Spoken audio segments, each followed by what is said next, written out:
Hi, thank you. Yes, thank you so much for taking the time to talk to me. So if you have questions at home, uh, I would love to hear, a little bit more about how, like, why you made this movie now, how you got here now. You said in other interviews you've been working on this for a while, so I would love to hear how it finally came to be. Well, it happened now because it's. I mean, I would have tried to have done it or I was trying to do it for years, and I mean, I thought I would have it done in the early 2000s. So it was never the plan, obviously, for it to take 25 years, which is exactly what it took to finish it. But just life and circumstances, and I mean, I went into it with a really naive idea of that, that it would be fairly easy to make, but I had to learn how to edit. I had to go do the interviews, get the money together to do all that stuff, and it just took time.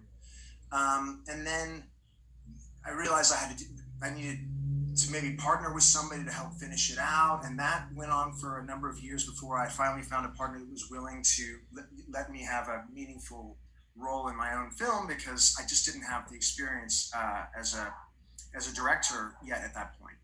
I finally got a partner, and in 2008, the stock market fell apart, and that deal went under the table. And my mom was diagnosed with cancer almost immediately afterwards, and and then she died within a year, and my dad followed 15 months later. So it was just one blow after the other, starting in 2008. And so when 2011, by the time my dad passed away, there was no way that I was ready to delve back into to the footage. So I just put it away and just use that time to work on other people's films or do smaller projects of my own to just gain the experience that I needed, as a storyteller. So finally, in about 2016, 2017, I started really thinking, I'm not getting any younger. I could see the 25-year mark coming. And I was like, I can't just let this be something that's in my life like this. Because for me, all decisions that I've made, like even living in the city that I live in, were because I felt like I couldn't go on and do something else until I've completed this film. So it's had a huge impact on on all these decisions in my life, and I it was time, and it was just this sort of feeling of now or never, and so I just put my head down and just sat right here, and just started working away. And what was that emotional process like? You have, of course, the trauma of this event in your life that you're revisiting, but then also the passing of your parents adds another layer to it, I imagine. Yeah, particularly in the beginning when I got back into the footage and having not heard my parents' voices for so many years and stuff, it was extremely emotional. It was very, very hard. But I mean, much like the kidnapping, I didn't start filming the kidnapping right away. But like when it all first happened, we were all in panic mode. And then we became used to our situation, just as you do. And it's sort of the same thing with the editing. Like, it was very, very emotional to see my parents. And then you just start to get used to it, in a way, numb to it. But then, as that's just hearing their voices and seeing their faces. But then as sequences would start to come together, then that emotion would start coming back, because like for me, that's how I put things together, was tried to remember how I felt, at the time during the kidnapping or whatever.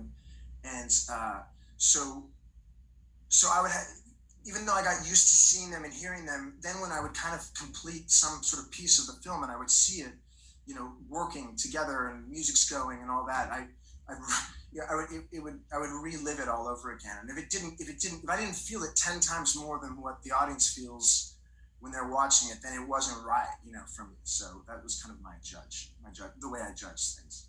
Sure. Something that really I noticed in experiencing this film was all of the sort of leisure downtime because of course this horrible thing is happening. It's all you're thinking about, really. It's always looming, but there's so much space for playing cards, listening to opera, being embarrassed, having big dinners, all of this real family stuff happening. And I just really loved that. And what was that experience like then, kind of living with this daily sort of terror, but also making space for normal, whatever, normal life? Well, first, thanks for your words about that. That stuff is so important to me, and it's what sets, in my opinion, what sets the film apart from other films about this similar subject matter. I mean, it could have just been completely a thriller, and that just wasn't. But that's not the story I wanted to tell. I mean, that's how we survived this ordeal. Was by it took so long. It was over such a long period of time.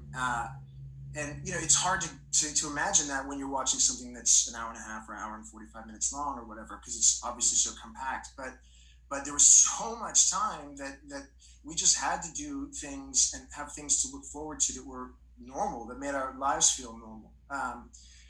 Those dinners at the end of every day were the only real thing that we had to look forward to, and it was an opportunity for us to kind of like talk about how we were feeling or talk about how the case was going, and make all these like critical decisions that we had to make.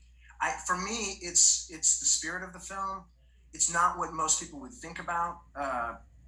Is like how you've got to get dinner together. I mean, this is but I think that's where maybe like a general audience can maybe relate to the film in the best way, because even if you look at the situation that we're in today with the pandemic, and it's hard, and it's taking a long time, and the way we have to get through every single day is by winning these little battles, whether it's making dinner or whatever, just making sure that we're living our lives, because we it could have gone on for years. It went on for an incredibly long time to us, and we just could not have been lived in a constant state of anxiety and just like sheltering ourselves into dark little corners or whatever.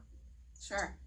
Yeah, absolutely. We have a question from the audience. The question is, what was the reaction of your brother and the people closest to the situation, to the film?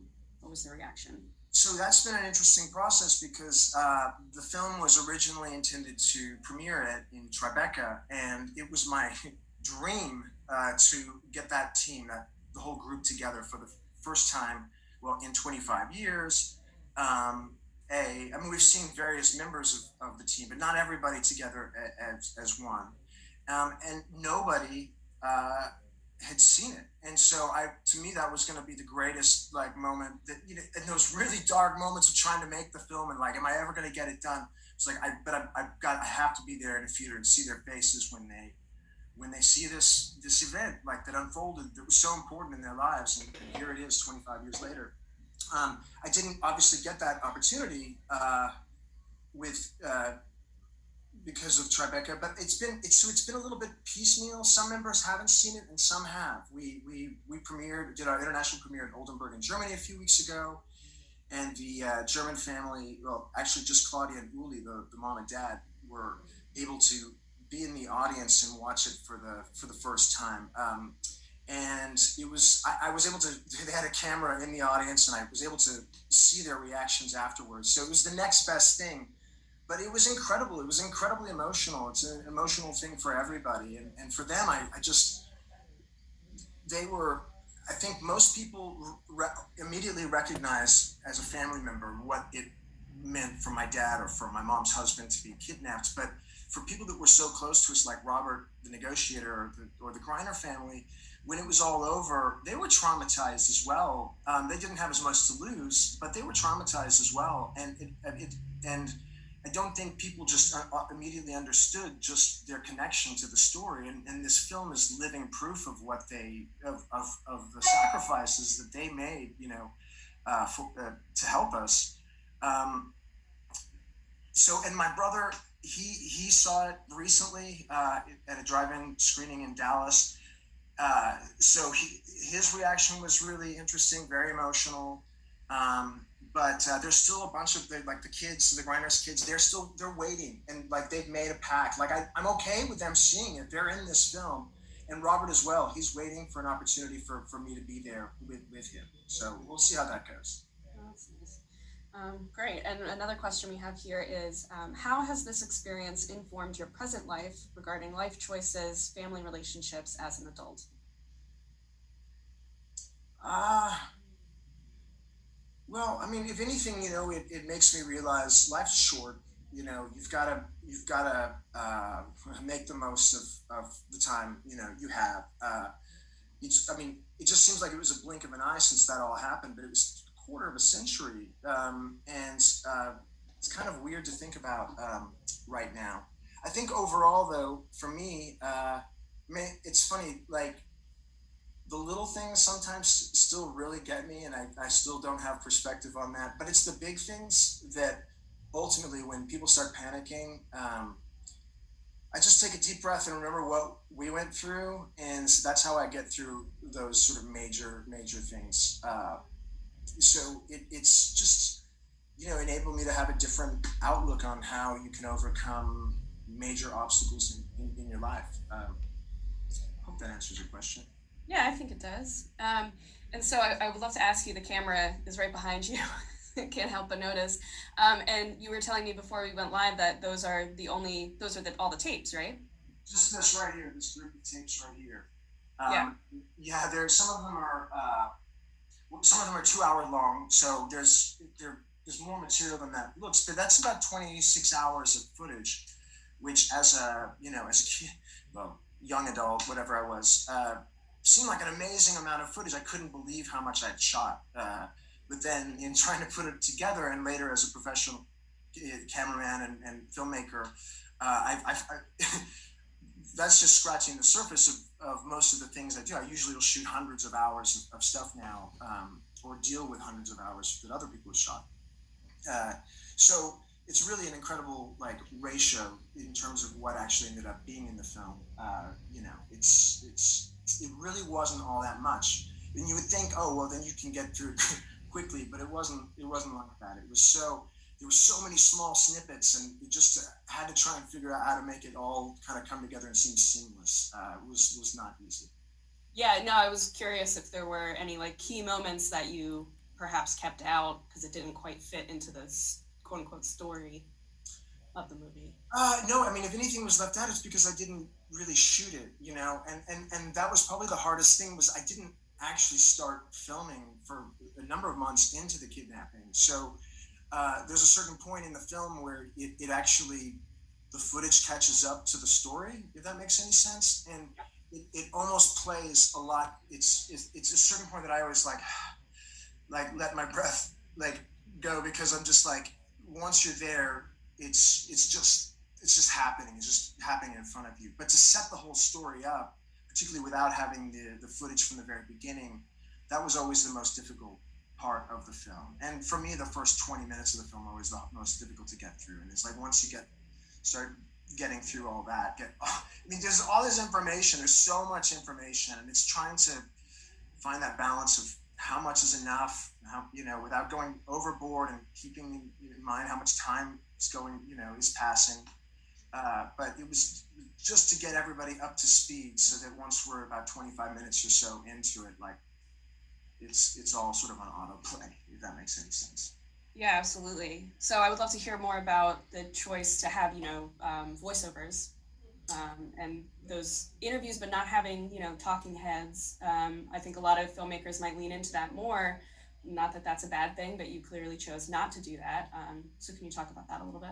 Well, so voiceover. First of all, I tried not to be in it at all, and that wasn't working. People, when I was testing it a few years ago, people just had to know that it was the filmmaker that, I mean, the son.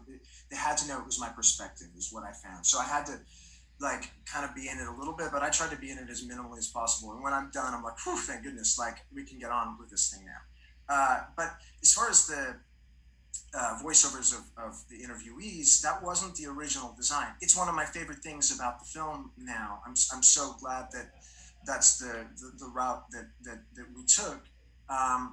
But I shot those interviews in 2003 and 2005, in the days when it was still a standard definition world. So this was all standard definition material, and it cost a lot of money and took a lot of time to do it. And then I put the film away. So when I revisited it in 2017 or whatever, the world had moved on to we were now an HD world. And so my choice was to put this not so great looking footage into. Nobody was ever going to give me a hard time about the archival footage. I knew that, but interview footage, it's got to look good, and it just wasn't keeping up with the times.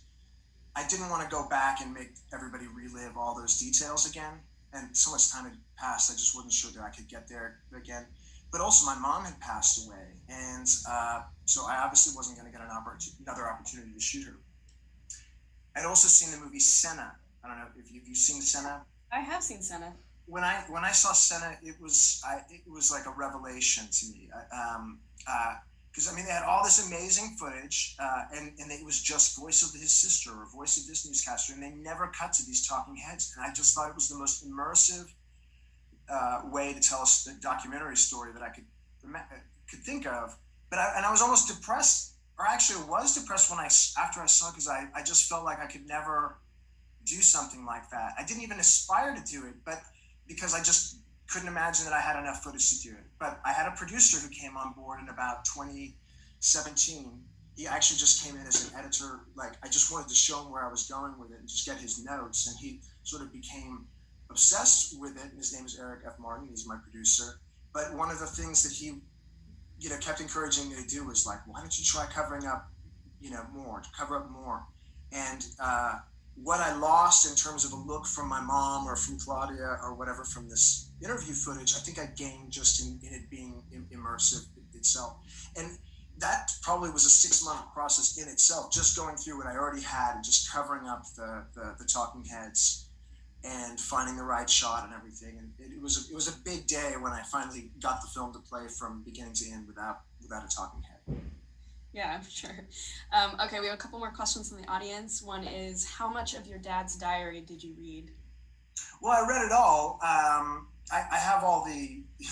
It was published into a book. It's right back over here, but it was published into a book, so I use that as sort of my main reference to get to find the information I was looking for.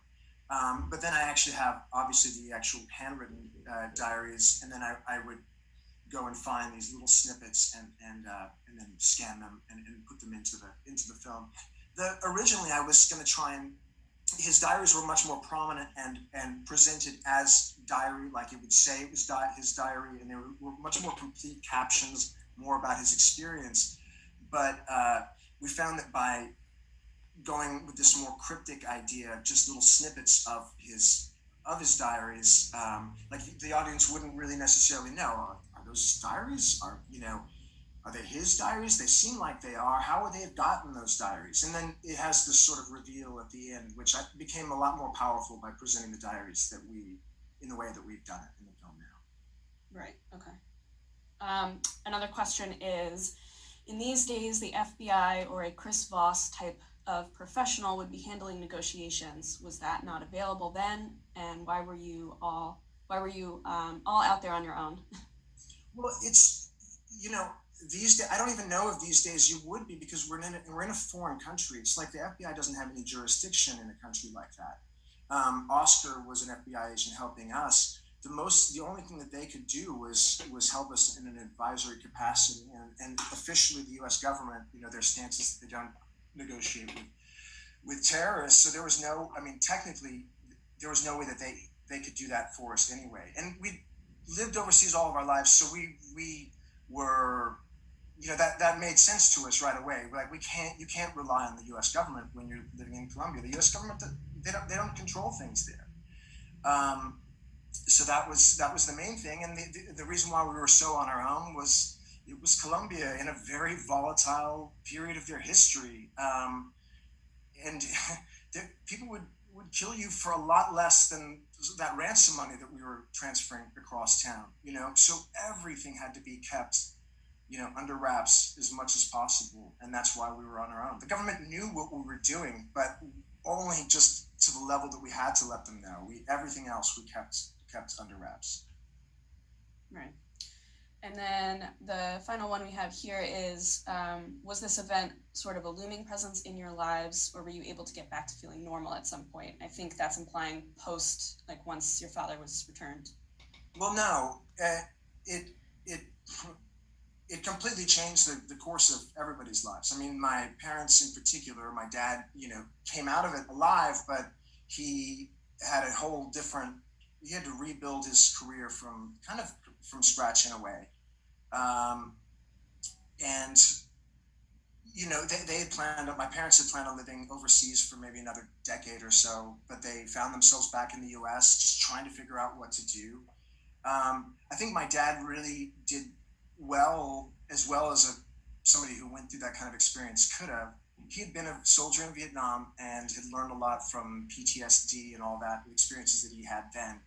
And so I think that helped him, and the fact that he was able to, you know, uh, um, make his thoughts or write his thoughts into these diaries. I think that's what saved him. So afterwards, he was in pretty good mental shape, but he definitely had this real need to share his story. He'd been isolated for this year, and he'd been given this second chance in life. So he wanted to go out, experience the world, talk to people, share his experiences. And that's not the case with a lot of hostage families that we know of. Some people don't cannot victims cannot speak about it. But my dad was not. That was not the case for him. It was more the case for my mom. She was sort of on the opposite end of the spectrum. She didn't want to go out into the world and share the story. She wanted to kind of retreat, which was very unlike her because she'd grown up all over the world, all of her life. So she sort of became, I don't want to say a complete hermit, but she did start to isolate herself in Galveston in the years that followed.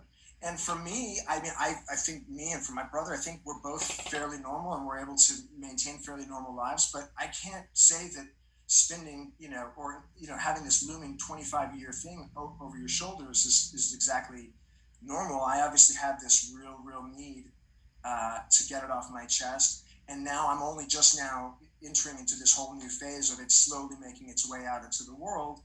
And so I'm only just now coming to terms with kind of the accomplishment of all of that. Yeah, because it's such I imagine it would be such a cathartic feeling in a lot of ways. And it's sort of, you were using it, maybe, I don't want to speak for you, but as a coping mechanism then, and it's sort of an interesting way to sort of process and deal with those emotions again. Yeah, it definitely is. But I think what's made it kind of so unusual right now is that I've sort of been in a self-imposed isolation in order to make the film, and then so I was really ready to get out there and start just seeing how it resonated with audiences, and just sharing it, seeing where they laugh, seeing where or if they cry, or whatever. And I have yet to really have that experience. It's cathartic, but not. It's still, it's all. I've said this before, but it's all sort of in this slow motion kind of way, like in little piecemeal Yeah. bits. So we'll see. But when I look at, even since when it was released and first played in June in AFI Docs, a lot has happened. It's gone to a lot of festivals. We've had really nice things said about it. A lot of great people. People have contacted me about it. It's the cumulative whole is really starting to shape up into something, and that's I'm starting to feel it. It's good. It's a good feeling. I'm sure. I bet. So we have to wrap up in a minute, but I am really curious. I just have to know, this movie that came out in 2000, Proof of Life.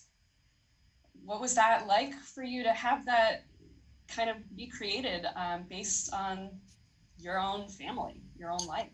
Well, so we knew what we were getting into. My family did, and uh, there are several different companies and things like that had pursued the rights to the story. There was like a company that wanted to do like a movie of the week on for whatever. Taylor Hackford was the director, extremely accomplished director. He was going to have this A-list cast. It seemed like the story that had the most legs or whatever. And although we knew right from the get-go that it was a complete departure from what actually happened, they didn't say it was a Tom Hargrove story. It's not even Colombia. It's a fictitious country. So there was enough there for it to be like, yeah, it's not our story, and I I always knew that I wanted to make this film, and I'm like, well, it's definitely not treading on this film's territory, so I really there's nothing to really worry about there. But I do the director Taylor Hackford and the screenwriter Tony Gilroy, who's amazing. They saw some of the footage as they were starting to make the film, and then when the film actually went into production, I just graduated from college and I'd gotten some experience as a PA on Walker, Texas Ranger, and I sent my resume into the director hoping to get a job on the film, and he gave me the job of doing the making of that film, and so that was a bizarre thing in its own right. I was 4 months in Ecuador, working on this film that was inspired by my dad's story. And most of the time, I felt like it was just a film about somebody else. But the kidnapping scenes themselves, there was a crazy Colombian character named Huaco who was smoking crack, and all those things were based on a lot of things that really happened with my dad. So when we were actually at 14,000 feet, and I was looking at this guy in a tent and the hostage, there were some really surreal moments, particularly in those kinds of environments. Oh, that's incredible. Well, thank you so much. I wish we could keep talking, but thank you so much for joining us. This has been such a pleasure for me. As I said before, I'm such a big fan of this movie, and really excited to have it at the festival this year. So thank you so much. Thank you. I really appreciate it. And I hope everybody has enjoyed the film, and I'm honored to be your guest. Thank you. Thank you so much.